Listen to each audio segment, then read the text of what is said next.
Everyone రీసెంట్గా నాకు Covid effect అయింది. దాని నుంచి రికవర్ కూడా అయిపోయాను నేను. దాని తర్వాత నాకు చాలా కాల్స్ వచ్చాయి నా ఫ్రెండ్స్, ఫ్యామిలీ, రిలేటివ్స్ అండ్ నాకు తెలిసిన వాళ్ళ దగ్గర నుంచి. అసలు ఎలా నేను ఓవర్కమ్ అయ్యాను ఈ ఫేజ్, ఎలాంటి ప్రికాషన్స్ తీసుకున్నాను అని చెప్పి. దెన్ ఐ ఫెల్ట్ లైక్ నా ఎక్స్పీరియన్సెస్ షేర్ చేద్దాం అనుకుని, అట్లీస్ట్ కొంతమందికైనా యూజ్ అవుతుంది కదా. బికాజ్ నేను ఆ ఫేజ్లో ఉండేటప్పుడు చాలా రికవరీ వీడియోస్ చూశాను నేను. ఇన్ఫ్యాక్ట్ వాళ్ళ స్టోరీస్ నాకు చాలా యూజ్ అయ్యాయి అండ్ చాలా కాన్ఫిడెన్స్ కూడా వచ్చింది. నేను డెఫినెట్గా ఫేస్ని ఓవర్కమ్ చేయగలను అని చెప్పి. That's the reason I'm sharing this video. నాకు సిమ్టమ్స్ అనేవి June 28th స్టార్ట్ అయ్యాయండి. లైట్గా డ్రై కఫ్ వచ్చింది. కఫ్ 2 days ఉంది. చాలా మైల్డ్గా సిమ్టమ్స్ స్టార్ట్ అయ్యాయి. ఇన్ఫ్యాక్ట్ మనకు కోవిడ్ అనే కాన్సెప్ట్ లేకపోతే అసలు మనం ఇగ్నోర్ చేస్తాం అది. సో 2 days తర్వాత థర్డ్ డేని ఫీవర్ స్టార్ట్ అయింది నాకు. ఫీవర్ వచ్చిన తర్వాత నేను పారాసిటమాల్ వేసుకున్నాను. టెంపరేచర్ కంట్రోల్ అయింది. నేను చదివిన ప్రకారం ఏంటంటే సిమ్టమ్స్ అనేవి గ్రాడ్యువల్గా ఇంక్రీజ్ అవుతూ వస్తాయి అని చెప్పి, day by day different symptoms కనిపిస్తాయని. Then I felt like doctor దగ్గరికి వెళ్దాము, సజెషన్ తీసుకుందాము అని చెప్పి నేను డాక్టర్ దగ్గరికి వెళ్ళాను.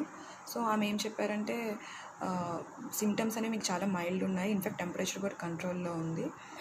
అండ్ బట్ నాకు ఆ టైంలో చాలా నీరసంగా ఉండేది, చాలా వీక్గా ఉండేదాన్ని నాకు ఆ టైంలో. అండ్ హెడేక్గా కూడా ఉండేది. సో ఆమె ఏం చెప్పారంటే లంగ్ ఈసీజీ తీయించారు అండ్ లంగ్ ఎక్స్రే కూడా చేయించారు అండ్ బ్లడ్ టెస్ట్ కూడా చేయించారు. సో 3 చెక్ చేశారు. షీ సెడ్ మీకు అసలు ఎటువంటి ఇన్ఫెక్షన్స్ నేను కనిపించడం లేదు, it might be related to viral. So మీరు 4 to 5 days ఫీవర్ ట్యాబ్లెట్స్ ఇస్తాను నేను. అవి యాంటీబయాటిక్స్ కూడా ఇవ్వలేదు, జనరల్ నార్మల్ ట్యాబ్లెట్స్ ఇచ్చారు.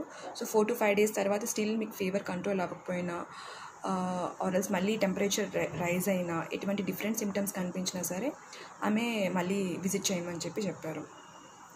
సో నేను 4 to 5 days యూజ్ చేశాను నేను ట్యాబ్లెట్స్ అవి. సో మల్టీవైటమిన్ ట్యాబ్లెట్ కూడా ఇచ్చారు అందులో.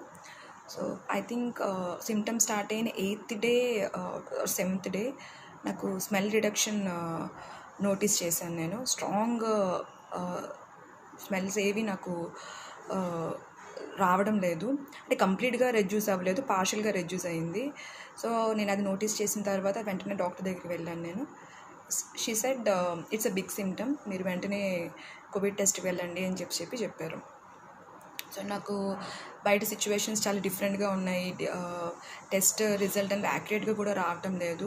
So one of my friends she is working in reputed hospital.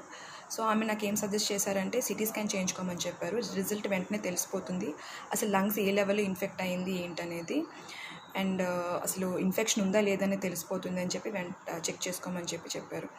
So వెంటనే నేను అదే హాస్పిటల్కి వెళ్ళి సిటీ స్కాన్ చేయించుకున్నాను. సో అక్కడ నాకు డాక్టర్ చెప్పారు లంగ్స్లో ఇన్ఫెక్షన్ ఉందని చెప్పి, సో వైరల్ న్యూమోనియా అని.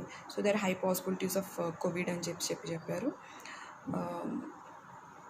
సో దెన్ నాకు కోవిడ్ టెస్ట్కి వెళ్ళమని చెప్పారు. దెన్ నేను కోవిడ్ టెస్ట్కి వెళ్ళాను నేను. చాలా స్పెక్యులేషన్స్ ఉన్నాయి రిజల్ట్ మీద. సమ్టైమ్స్ పాజిటివ్ వస్తుంది, సమ్టైమ్స్ నెగిటివ్ వస్తుంది, రాంగ్ రిజల్ట్ వస్తుంది అని చెప్పి. దట్స్ ద రీజన్ నేను 2 labsలోని శాంపుల్స్ ఇచ్చాను, ప్రైవేట్ ల్యాబ్స్ అవి. అట్లీస్ట్ రిజల్ట్ క్రాస్ చెక్ చేసుకుంటే బెటర్ కదా, యాక్యురేట్గా వస్తుందా లేదా అని చెప్పి. సో సేమ్ డేనా 2 labsలోని శాంపుల్స్ ఇచ్చాను నేను.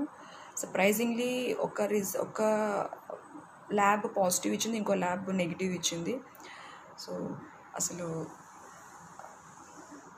అంత క్లియర్గా సిటీ స్కాన్లో కూడా ఇన్ఫెక్షన్ ఉందని తెలిసిన తర్వాత కూడా ఐ డోంట్ నో వాళ్ళు నెగిటివ్ రిపోర్ట్ ఎందుకు ఇచ్చారు. వాళ్ళ కంప్లైంట్ కూడా రైజ్ చేశాను నేను, వాళ్ళని అడిగాను కూడా నేను, బట్ నాకు అంత ప్రాపర్ రెస్పాన్స్ వాళ్ళ దగ్గర నుంచి రాలేదు. So that's the reason I'm telling you, CT scan is a very good option. మీకు లంగ్స్ కూడా ఏ లెవెల్లో ఇన్ఫెక్ట్ అయిందని కూడా మీకు సిటీ స్కాన్లో తెలుస్తుంది. సో ఇది నాకు డాక్టర్ సజెస్ట్ చేశారు నాకు. ఇంకా టెస్ట్ అండి మీరు ఒకసారి క్రాస్ చెక్ చేసుకోండి, ఏ ల్యాబ్స్ ఏ బాగున్నాయి ఏంటి, ఎవరు పర్ఫెక్ట్ రిజల్ట్ ఇస్తున్నారు ఏంటని ఒకసారి చెక్ చేసుకొని టెస్ట్ చేయించుకోండి. సో నేను సజెస్ట్ చేయగలను నేను, బికాజ్ నా కేసులో ఇలా జరిగింది. అయితే Day 1 నుంచి నాకు ఎప్పుడైతే సిమ్టమ్స్ స్టార్ట్ అయిందో అప్పటి నుంచి నేను ఐసోలేట్ అయిపోయాను నేను ఒక రూమ్లో. బికాజ్ మా హస్బెండ్కి ఇన్ఫెక్ట్ అవ్వకూడదని చెప్పి. బికాజ్ నేను చాలా డాక్టర్ వీడియోస్ చూశాను నేను, అందులో నేను చూసిన ప్రకారం ఏంటంటే వైరస్ అనేది స్టార్టింగ్లోనే చాలా హై లెవెల్లో ఇన్ఫెక్ట్ అవుతుంది. ఆ టైంలో చాలా పాసిబిలిటీస్ ఉంటుంది వేరే వాళ్ళకి ఇన్ఫెక్ట్ అవ్వడానికి కూడా అని చెప్పి. So that's the reason. In fact ఇది వైరల్ ఆర్ కోవిడ్ అని నాకు కన్ఫర్మేషన్ లేకపోయినా సరే డే 1 నుంచి రూమ్లో ఐసోలేట్ అయిపోయాను నేను. అట్లీస్ట్ మా హస్బెండ్కి స్ప్రెడ్ అవ్వకుండా ఉంటుంది అని చెప్పి నా థింగ్స్ అన్నీ తెచ్చుకొని and started staying there only. Mask పెట్టుకొని నేను రూమ్లోనే ఉండేదాన్ని నేను. అండ్ ఆ టైంలో నేను డే 1 నుంచి వన్స్ ఎప్పుడైతే నాకు డ్రై కఫ్ స్టార్ట్ అయిందో అప్పటి నుంచి నేను ప్రికాషన్స్ తీసుకోవడం స్టార్ట్ చేశాను నేను. ఐదర్ నాకు కోవిడ్ ఆర్ ఎల్స్ వైరల్ ఏమని నాకు కన్ఫర్మేషన్ లేకపోయినా సరే యూజువల్లీ కోవిడ్ ఎఫెక్ట్ అయ్యే పర్సన్స్ ఏదైతే ప్రికాషన్స్ తీసుకుంటో నేను అవన్నీ తీసుకోవడం స్టార్ట్ చేశాను నేను. లైక్ హాట్ వాటర్ స్టీమింగ్ అది నేను 3 times డేలో చేసేదాన్ని. అండ్ సాల్ట్ వాటర్తో గార్గిలింగ్ అది కూడా 3 times డేలో చేసేదాన్ని. అండ్ హాట్ వాటర్ తీసుకునేదాన్ని 10 to 15 glasses. ఆ టైంలో మనం చాలా వీక్గా ఉంటాం అండ్ చాలా ఆకలి వేస్తుంది. సో అందుకోసమని మంచిగా ఫుడ్ తీసుకునేదాన్ని. రైస్, రోటీ అండ్ గ్రీన్ ఆకుకూరలు అండ్ వెజిటబుల్స్, చికెన్, ఎగ్స్ ఎక్కువగా తీసుకునేదాన్ని. అండ్ ఫ్రెష్గా సూప్స్ కూడా ఎక్కువ తీసుకునేదాన్ని. టమాటా సూప్ అండ్ పాలకూర సూప్ ఇవన్నీను. కార్న్ఫ్లోర్ ఏవి యాడ్ చేసేదాన్ని కాదు. సో నార్మల్గా మైల్డ్గా జస్ట్ అవి బాయిల్ చేసి జస్ట్ సూప్ లాగా చేసి తాగేదాన్ని నేను. బికాజ్ ఆ టైంలోనే హాట్గా ఏదైనా తీసుకోవాలనిపిస్తుంది. ఇన్ఫ్యాక్ట్ మనం హాట్గా తీసుకుంటే మనకు బెటర్గా ఫీల్ అవుతాం కూడా ఆ టైంలోని. అందుకే ఇవి నేను తీసుకునేదాన్ని. డ్రై ఫ్రూట్స్ కూడా తీసుకునేదాన్ని. వన్స్ నాకు కోవిడ్ అని సిటీ స్కాన్లోని డాక్టర్ చెప్పినప్పుడు దెన్ అప్పటి నుంచి నేను vitamin C tablet 500 mg 2 tablets daily వేసుకునేదాన్ని. అండ్ మల్టీవైటమిన్ ట్యాబ్లెట్ కూడా డైలీ వన్స్ వేసుకునేదాన్ని. ఆఫ్టర్ ఫుడ్ డైలీ వన్స్ వేసుకునేదాన్ని. అది కంటిన్యూ చేస్తూ వచ్చాను అది నేను.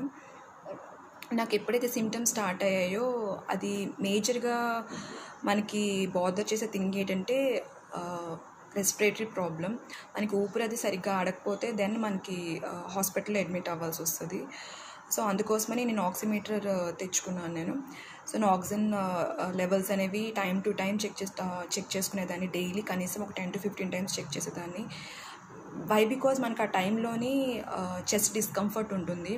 చెస్ట్ కొంచెం పట్టినట్టు ఉంటుంది అండ్ కొంచెం బర్నింగ్ సెన్సేషన్ ఉంటుంది, కొంచెం పెయిన్లా ఉంటుంది. మనకి ఒక ఇమాజినేషన్ ఉంటుంది మనకి ఊపిరి ఆడట్లేదేమో. బికాజ్ మెయిన్గా ఈ ఎఫెక్ట్ అనేది దాని మీదే ఉంటుంది కాబట్టి అని ఒక ఇది ఉంటుంది. సో వన్స్ నేను ఆక్సిమీటర్లో చెక్ చేసుకోగానే నాకు ఒక క్లారిటీ వచ్చేది. ఓకే, ఆక్సిజన్ సాచురేషన్ లెవెల్స్ ఉన్నాయా లేవా అని చెప్పి, అంటే పర్ఫెక్ట్గా ఉన్నాయా లేవా అని చెప్పి మీరు అది యూట్యూబ్లో చెక్ చేస్తే మీకు డిఫరెంట్ వీడియోస్ ఉంటాయి. సో ఎలా చెక్ చేసుకోవాలి ఏంటని అది యూజ్ చేసి నేను చెక్ చేసుకునేదాన్ని. అట్లీస్ట్ డేలో 10 to 15 times నేను రీడింగ్స్ తీసుకునేదాన్ని అసలు పర్ఫెక్ట్గా ఉన్నదా లేదా అని చెప్పి. సో నాకు వన్స్ కోవిడ్ అని తెలిసిన తర్వాత నేను స్పెషల్గా ఏ డాక్టర్ దగ్గరికి వెళ్ళలేదు. సో సేమ్ నేను డే 1 నుంచి ఏదైతే ప్రికాషన్స్ తీసుకున్నానో అదే తీసుకోవడం స్టార్ట్ చేశాను నేను. రూమ్లోనే ఉన్నాను నేను. And one of my relative అనమాట, హీజ్ అ డాక్టర్. సో ఆయన సజెషన్స్ తీసుకున్నాను నేను. సో ఆయనకు చెప్పాను నేను ఏవైతే ఫాలో అవుతున్నానో అని చెప్పి. సో ఆయన కూడాను సేమ్ మీరు ఏదైతే ఫాలో అవుతున్నారో అదే కంటిన్యూ చేయమని చెప్పారు. ఏవైనా బ్రీతింగ్ ప్రాబ్లం ఉంటే మాత్రం దెన్ వెంటనే హాస్పిటల్లోని మీరు అడ్మిట్ అవ్వాల్సి వస్తుంది అని చెప్పారు. సో లక్కీ నాకు ఎటువంటి బ్రీతింగ్ ప్రాబ్లమ్ ఎంటైర్ ఫేజ్లో నాకు రాలేదు. సో మేబీ నేను డే 1 నుంచి ప్రికాషన్స్ తీసుకోవడం వల్ల ఏమో మరి కానీ. సో బట్ నాకు ఎటువంటి ఎఫెక్ట్ అనేది ఏమీ రాలేదు. అండ్ వన్ మోర్ థింగ్, నేను డే 1 నుంచి కషాయం కూడా తాగడం స్టార్ట్ చేశాను నేను. అది మనకి లింక్స్ యూట్యూబ్లో దొరుకుతుంది. కాడా అని టైప్ చేయగానే మనకు చాలా వీడియోస్ దొరుకుతాయి. కషాయం కూడా తాగేదాన్ని. అండ్ హాట్ వాటర్లోని లెమన్, హనీ అండ్ సొంటి పొడి ఇది మిక్స్ చేసి ఇది నేను కంటిన్యూస్గా డేలోని 3 times తాగేదాన్ని.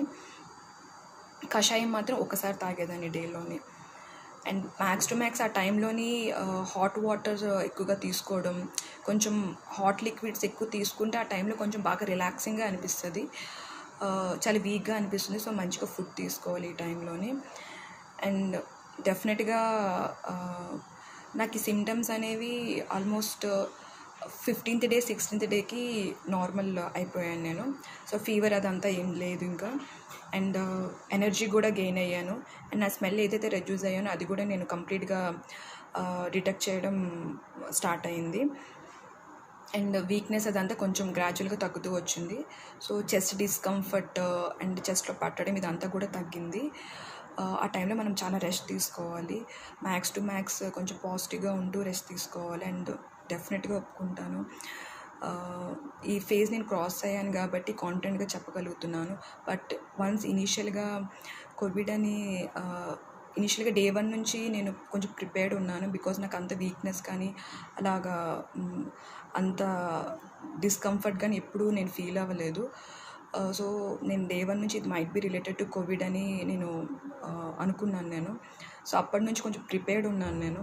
బట్ వన్స్ కోవిడ్ అని తెలిసిన తర్వాత సిటీ స్కాన్లోని చాలా బాధ అనిపించింది. చాలా డిప్రెస్ అయ్యాను. డెఫినెట్గాను మనం ఎంత చెప్పినా ఈ ఫేజ్ని క్రాస్ చేసేటప్పుడు డెఫినెట్గా కొంచెం టెన్షన్ పడతాం, ఏమవుతుంది ఏంటనేది. బట్ నో వర్రీస్, మనం డెఫినెట్గా క్రాస్ చేయొచ్చు ఈ ఫేజ్ని చాలా ధైర్యంగా. సో ఆ టైంలో డిప్రెస్ అయ్యే టైంలోని సో నేను ఎక్కువగా యూజువల్గా నేను యోగా కూడా 15 minutes అలాగా చేయడానికి ట్రై చేసేదాన్ని. కొన్ని డేస్ ట్రై చేశాను కూడా నేను. బట్ చాలా వీక్గా ఉండేదాన్ని, ఎక్కువ రోజులు చేయలేకపోయేదాన్ని. అండ్ ప్రాణాయామం మాత్రం డైలీ చేసేదాన్ని. అనులోమ్ విలోమ్ ప్రాణాయామం నేను ట్రై చేశాను. నేను ఎవ్రీడే 10 minutes ప్రాణాయామం చేశాను నేను. అండ్ 10 minutes మెడిటేషన్ కూడా చేశాను. బికాజ్ ఆ టైంలో మనం మెంటలీ చాలా ఎఫెక్ట్ అయి ఉంటాము. అండ్ సిమ్టమ్స్ కన్నాను ఏం జరుగుతుందనే టెన్షన్ మనలో చాలా ఎక్కువ ఉంటుంది. అసలు ఏమవుతుంది, నెక్స్ట్ డే ఏమవుతుంది, అసలు మనం ఈ ఫేస్ క్రాస్ చేయగలమా లేదా, ఇంకా డిఫరెంట్ సిమ్టమ్స్ కనిపిస్తే పరిస్థితి ఏంటి, అండ్ బయట సిచ్యువేషన్స్ కూడా డిఫికల్ట్గా ఉంది. సో ఇలాంటి టైంలో మనం ఎలా సర్వే అవ్వాలని చెప్పి డిఫరెంట్ మన కన్ఫ్యూజన్స్, టెన్షన్స్ వస్తాయి. సో బట్ ఏమీ టెన్షన్ లేదు, మనం డెఫినెట్గా ఓవర్కమ్ అవ్వగలం. బికాస్ గుడ్ థింగ్ ఏంటంటే రికవరీ రేట్ చాలా హై ఉంది దీనికి. సో బట్ ఆ టైంలో మనం ప్యానిక్ అవ్వద్దు అనేసి డెఫినెట్గా అవుతాము. But just be strong. ఎందుకంటే మనం స్ట్రాంగ్గా లేకపోతే చుట్టుపక్కల ఫ్యామిలీ మెంబర్స్ అందరూ చాలా వీక్ అవుతారు. అండ్ లక్కీలీ మా హస్బెండ్కి కోవిడ్ ఎఫెక్ట్ అవ్వలేదు. సో ఆయన టెస్ట్ నెగిటివ్ వచ్చింది. అండ్ ఆయనకి ఎటువంటి సిమ్టమ్స్ కూడా ఏమీ లేవు. అండ్ ఆ టైంలో స్ట్రాంగ్గా ఉండాలి. అండ్ మ్యాక్స్ టు మ్యాక్స్ మనల్ని కొంచెం పీస్ఫుల్గా ఉంచుకోవడానికి ట్రై చేయాలి. అండ్ న్యూస్ అవేవి చూడొద్దు. అండ్ సక్సెస్ఫుల్ స్టోరీస్ ఎక్కువగా చూడండి. బికాజ్ అది మనకు చాలా కాన్ఫిడెన్స్ ఇస్తుంది, మనం డెఫినెట్గా మనం ఓవర్కమ్ చేయగలము అని చెప్పి. So this is what I did in my face. I hope నా ఎక్స్పీరియన్స్ మీకు యూజ్ అయ్యే అనుకుంటున్నాను నేను. And thank you so much. And max to max ఇంట్లో ఉండడానికి ట్రై చేయండి. ఎమర్జెన్సీ ఆర్ వర్క్ పర్పస్ మీద డెఫినెట్గా వెళ్ళడం తప్పదు. బట్ ఫ్యామిలీ గ్యాదరింగ్స్ కానీ, ఫ్రెండ్స్ పార్టీస్ కానీ అవి మనం తర్వాత కూడా చేసుకోవచ్చు కదా. బికాజ్ ఈ వైరస్ అనేది ఎలా స్ప్రెడ్ అవుతుందో మనకు తెలియటం లేదు. అండ్ ఇప్పుడు తర్వాత స్ప్రెడ్ అయిన తర్వాత ఈ ఫేస్ క్రాస్ అవ్వడం అనేది కొంచెం డిఫికల్ట్గా ఉంటుంది. ఎమోషనల్గా కొంచెం సో సిమ్టమ్స్ వీటన్నిటికన్నా ఎమోషనల్గా కొంచెం ఎఫెక్ట్ అవుతాము. సో ఇలాంటి ఫేస్ తెచ్చుకోవడం ఎందుకు. So it's a big life. మనం తర్వాత కూడా మీట్ అవ్వచ్చు, తర్వాత కూడా మనం పార్టీస్ చేసుకోవచ్చు, గ్యాదరింగ్స్ గట్రా చేసుకోవచ్చు. సో బికాజ్ మన ఇంట్లో మన ఓల్డ్ ఏజ్ పీపుల్ ఉంటారు, సో ఓల్డ్ పీపుల్ ఉంటారు, సో పెద్దవాళ్ళు ఉంటారు, వాళ్ళు ఎఫెక్ట్ అయ్యే ఛాన్సెస్ కూడా ఉంటాయి. సో నేను చూసిన ప్రకారం అన్ని ఏజ్ గ్రూప్స్ కూడా సక్సెస్ఫుల్గా క్రాస్ చేస్తున్నారు ఈ ఫేజ్ని. సో ఎటువంటి టెన్షన్ ఏమీ లేదు.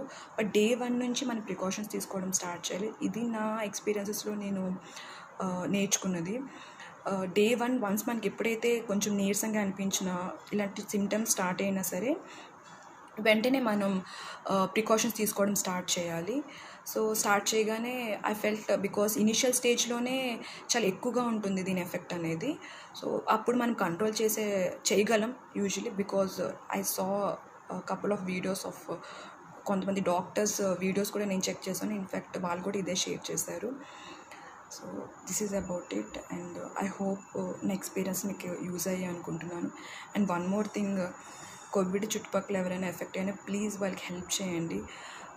బికాజ్ ఈ ఫేజ్ అనేది ఇప్పుడు మేము ఫేస్ చేసాము. అండ్ సిచ్యువేషన్స్ ఇంకా పెరుగుతూనే ఉంది కానీ కంట్రోల్ అవ్వట్లేదు. సో మీలో ఇంకెవరైనా ఈ సిచ్యువేషన్స్ ఫేస్ చేయొచ్చు. There are high possibilities. So ఇది ఒకరికొకరు సపోర్ట్ చేసుకుని మనం ముందుకు వెళ్ళాలి. బికాజ్ ఆ టైంలో చాలా ఎమోషనల్గా వీక్ ఉంటారు. సో ఫిజికల్గా వీక్ ఉంటారు, ఎమోషనల్ కూడా వీక్ ఉంటారు. సో వీలైతే హెల్ప్ చేయండి ప్లీజ్, హర్ట్ అయితే చేయొద్దు. And thank you so much. And stay strong, stay happy and stay safe.